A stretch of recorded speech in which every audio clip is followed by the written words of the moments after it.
when we deal with things that are from the matters of the unseen, هرگاه می‌خواستیم در مورد چیزهای از غیب سخن بگوییم، این مهم است که خود را به کتاب الله و سنت رسول الله صلی الله علیه و سلم محدود سازیم، چون هیچ مرجع دیگری نداریم برای دانستن اتفاقات آینده، برای درک موضوعات غیب، خبرهای روز قیامت، اتفاقات داخل قبر، اتفاقات روز قیامت، چگونگی بهشت و جهنم.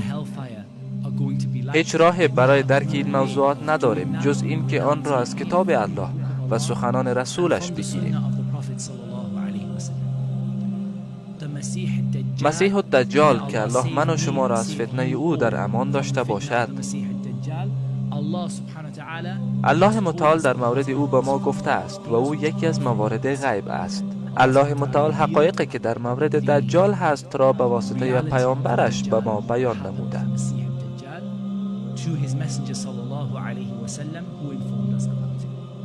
پس این یکی از مواردی است که ما آن را متعلق به غیب می‌دانیم.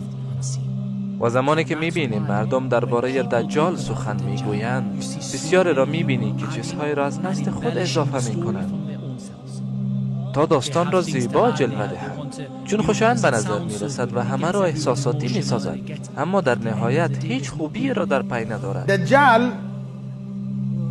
as I mentioned, has been interpreted within طوری که گفتم دجال طبق شرایط فعلی تفسیر شده است، طوری که کشورها و سیستم‌ها من حیث دجال شناسایی شده اند.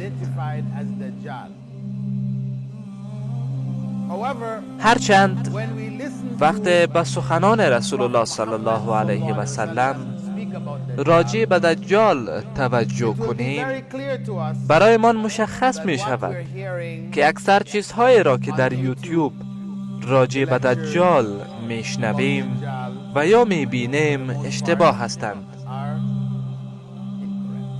پیامبرمان صلی الله علیه و سلم برای من توضیحات مشخص داده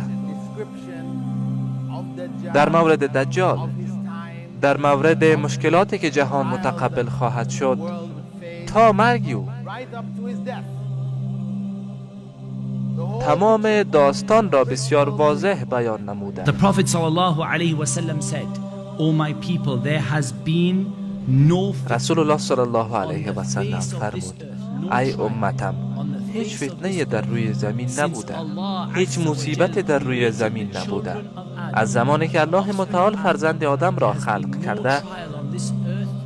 هیچ فتنه نبوده و تا قیامت نخواهد بود که از فتنه مسیح دجال بزرگتر باشد. هیچ کس از این مصیبت فرار کرده نمیتواند مگر اینکه از ما قبل آن فرار کرده باشد. این یعنی این که شما می توانید موفق و فرار باشید، اما در صورتی که از فتنه هایی که قبل از دجال می آیند فرار کنید، یعنی مصیبت ها و علائمی که پیش از دجال می آیند و اگر از آنها خودداری کردید، پس به اذن الله تعالی از فتنه دجال نیز در امان خواهید بود. هر قدر که به قیامت نزدیک می شد، پیامبران بیشتر به امت خود در مورد دجال می گفتند. رسول الله صلی الله علیه و سلم آنقدر در مورد دجال برای ما بیان کرده که ما بدون هیچ شک می دانیم که او کیست و از کجا ظهور خواهد کرد. او با گفتن این که من پیامبر هستم شروع می کند، در حالی که بعد از من هیچ پیامبری نیست. و شما باید به خاطر داشته باشید چون وقت دجال می آید مردم را آشفته می سازند و مرده را به اذن الله متعال زنده می سازند. حتی والدینتان را در مقابلتان زنده می کند تا به تو بگویند او الله است. شما باید به خاطر بسپارید که هیچ پیامبری بعد از رسول الله صلی الله علیه و سلم نخواهد آمد، هیچ پیامبری.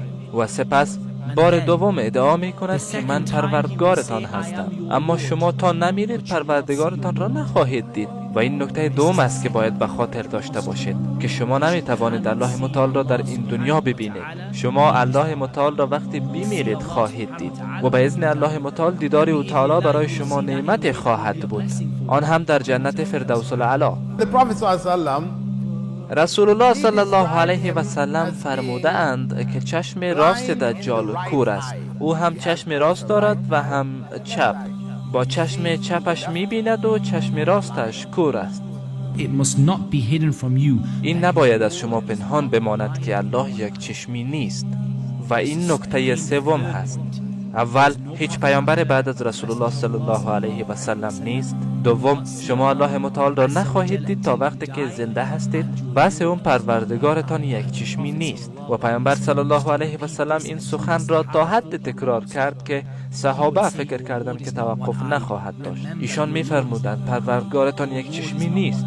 به خاطر داشته باشید پروردگارتان یک چشمی نیست. این سخن را مکرراً به زبان می آورد، چون فتنه دجال آنقدر شدید هست که یک انسان را از درون تکان می دهد. باید به خاطر داشته باشید که هیچ پیامبر بعد از رسول الله صلی الله علیه و سلم نیست. تا زنده هستید پروردگارتان را نخواهید دید و پروردگارتان اعور یعنی یک چشمی نیست.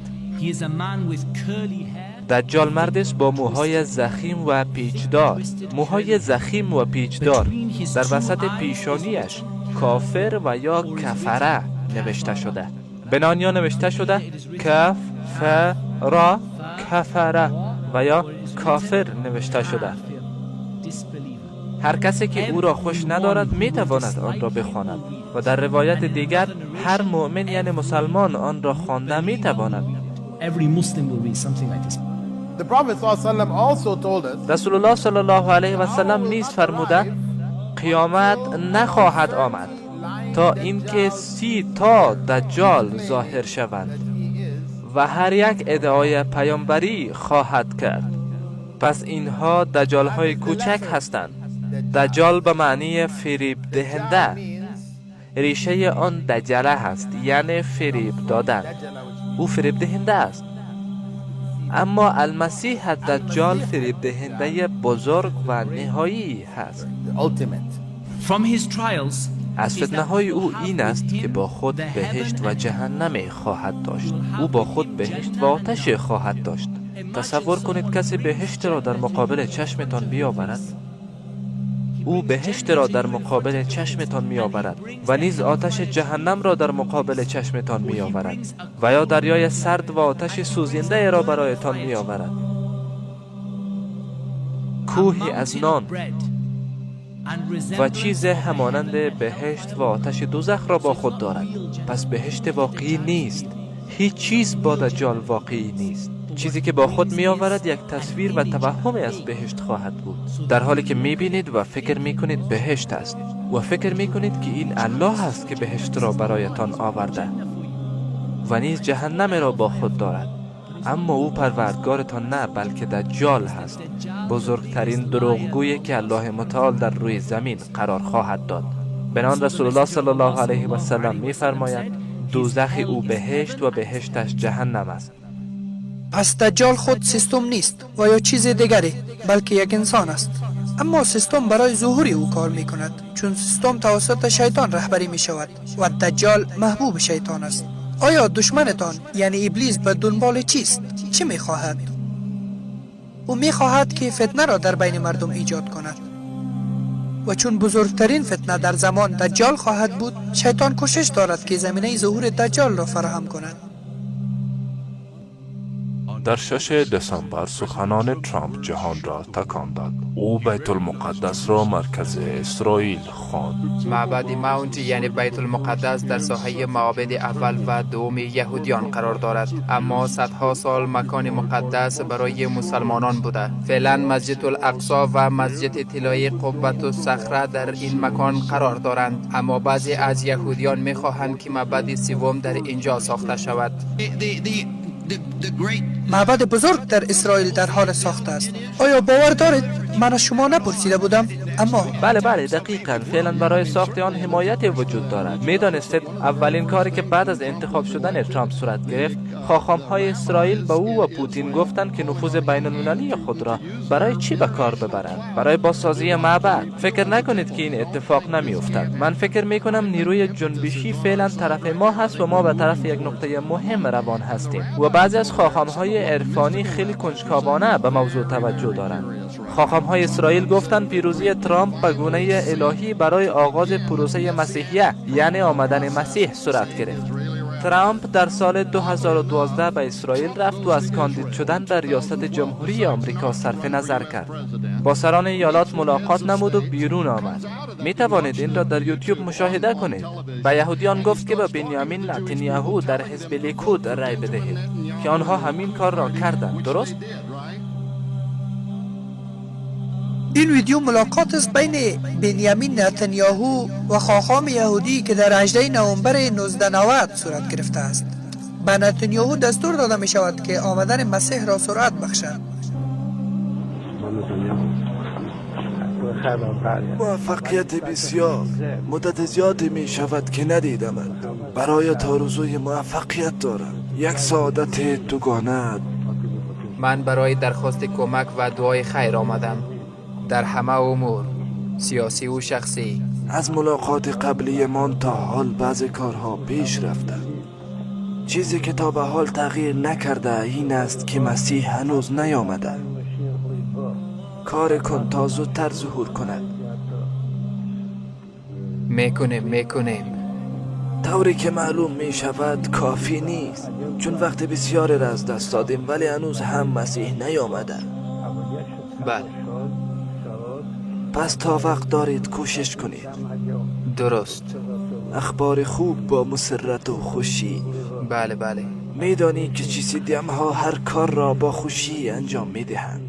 درست. با امید اخبار خوب و موفقیت بیشتر. آنها منتظر یک پادشاه هستند. آنها منتظر یک رهبر سیاسی هستند. حقیقتا مسیح به روایت آنها کسی است که مسح شده باشد و این برمیگرده به گذشته ها که یک پادشاه را مسح می‌کردند و او را من حیث فرد تصور می‌کردند که خدا برایشان فرستاده. آنها نیز باور دارند که مسیح ظهور می‌کند. همین ما می‌گوییم که مسیح دوباره ظهور می‌کند، اما مسیح آنها مسیح دروغین یعنی المسیح الدجال است.